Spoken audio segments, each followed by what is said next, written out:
آپ صلی اللہ علیہ وسلم کیوں سادہ کھانا کھاتے تھے؟ کیوں سادہ کھانا کھاتے تھے؟ اس لیے حضرت نے فرمایا کہ یہ دنیا جو ہے نا، یہ عارضی جگہ ہے.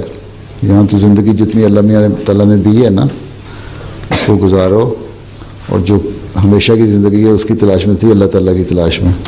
ان کو دنیا کی چیزوں سے کوئی خاص پیار یا رغبت نہیں تھی، اس طرح کے پیٹ بھر کے کھانا ہے، منہ کے مزے کے لیے کھانا ہے. زندہ رہنے کے لیے جو زندگی کے لیے ضروری ہوتی تھی نا، اتنا کھاتے تھے.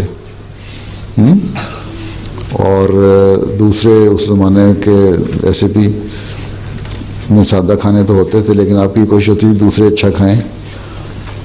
ہم دوسروں کو اچھا کھلا دیا کرتے تھے، خود سادہ رہتے تھے، کیونکہ سب سے بڑا مقام آپ کا تھا نا، آپ کو اللہ تعالیٰ سے تعلق تھا.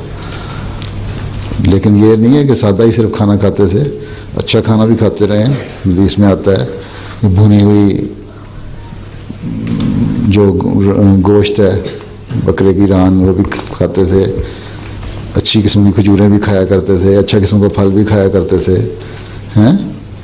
لیکن عمومی طور پہ یہ نہیں ہے کہ اگر کھانا نہیں ملا تو کھانا ہی نہیں، جو سادہ خوراک مل جاتی تھی وہ کھاتے تھے. تو اللہ میاں نے جو نعمتیں پیدا کی ہیں وہ انسان کے لیے پیدا کی ہیں نا. تو سب سے بڑے شکر کے طور پہ تو حضرت صلی اللہ علیہ وسلم اللہ تعالیٰ کا شکر کرنے والے تھے. اگر اللہ تعالیٰ کی نعمتوں کو استعمال نہ کریں تو ناشکری ہوتی ہے. یہ کہنا کہ بالکل کبھی اچھی چیز کبھی نہیں کھائی، یہ نہیں ہے. لیکن یہ کہ عموماً یہ نہیں ہے کہ اچھی چیز ہی ملے گی تو کھاؤں گا، نہیں تو نہیں کھاؤں گا، یہ نہیں تھی. جو سادہ خدا مل جاتی تھی کھا لیا کرتے تھے، اور عموماً سادگی سے گزارا کرتے تھے. وہ ایک خاص قسم کا کھانا ہے، اربوں کا گوشت اور جو کا شاید آٹا ملا کے بناتے ہیں، وہ بڑا پسندیدہ کھانا ہے وہاں کا. حضرت صلی اللہ علیہ وسلم کو بڑا پسند تھا، چھوٹے شوق سے کھایا بھی کرتے تھے.